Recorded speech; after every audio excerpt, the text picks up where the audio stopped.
bạn kêu cho đi số công mai 4បាទថ្ងៃនេះនាំជូននៅពុកម៉ែបងប្អូននៅចំណេះនឹងថ្មីមួយទៀតតាក់ទងជាមួយនឹងប្រព័ន្ធ AO របស់យើងអញ្ចឹងខាងមុខខ្ញុំបាទនេះគឺជាតាក់ទងជាមួយនឹងបដូរ AO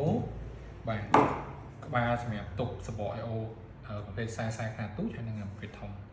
មានបងប្អូនមួយចំនួនគាត់មានបញ្ហានៅពេលដែលគាត់ផ្លាស់ប្ដូរបដូរ AO នៅថ្មីចេះក៏ប៉ុន្តែពេលដែលដូរបដូរចូលទៅស្រាប់តែគុណភាពទឹកស្អាតទឹកសុទ្ធរបស់យើងនោះដែលចេញមកហើយនឹងផ្នែកដែលទឹកហូរចោលនោះគឺទឹកដូចគ្នាបាទកន្លែងនេះគឺមានចំណុចមួយដែលពុកម៉ែបងប្អូនសង្កេតហើយពេលខ្លះអត់ចាប់អារម្មណ៍បាទអញ្ចឹងចង់ណែនាំតាក់ទងជាមួយនឹងរិញរបស់យើងឬក៏ជ័រ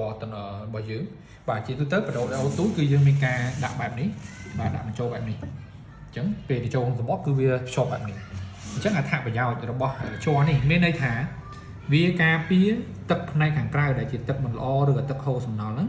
កុំឲ្យឆ្លងទៅផ្នែកខាងក្នុងដោយសារជ័រខាងក្នុងពីរនេះអញ្ចឹងនៅពេលដែលពុកម៉ែបងប្អូនដាក់ទៅបើសិនជាក្នុងការដាក់ទៅវាធ្វើឲ្យមុតលហែកជ័រនេះឬក៏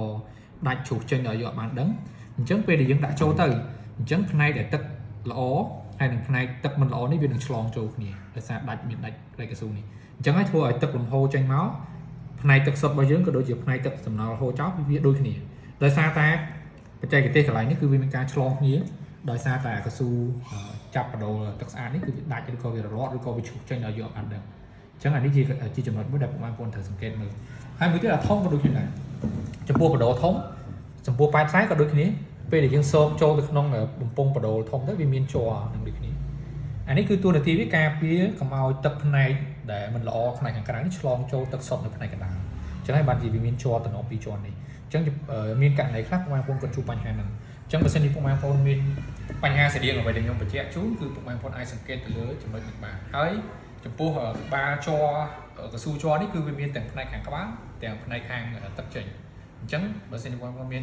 បញ្ហាស្រដៀងជាមួយអ្វីដែលខ្ញុំបញ្ជាក់ជូនពុកម៉ែបងប្អូនអាចសង្កេតមើលកន្លែងនេះបានមានថា AO ថ្មីក៏ប៉ុន្តែគុណភាពទឹកចេញមកទឹកសំណល់ហូរចោលហើយនឹងទឹកសុទ្ធគឺគុណភាពដូចគ្នាឬក៏ក្លិនដូចគ្នាឬតែមួយតែម្ដងអញ្ចឹងដោយសារតែកត្តារបស់វាគឺតែមួយគត់គឺការដាច់ស៊ូការពារការចែកទឹករវាងទឹកសំណល់និងទឹកសុទ្ធហ្នឹងត្រូវបានដាច់រលាត់អញ្ចឹងហើយធ្វើឲ្យទឹកទាំងពីរឆ្លងចូលគ្នាបាទអញ្ចឹងអរគុណច្រើន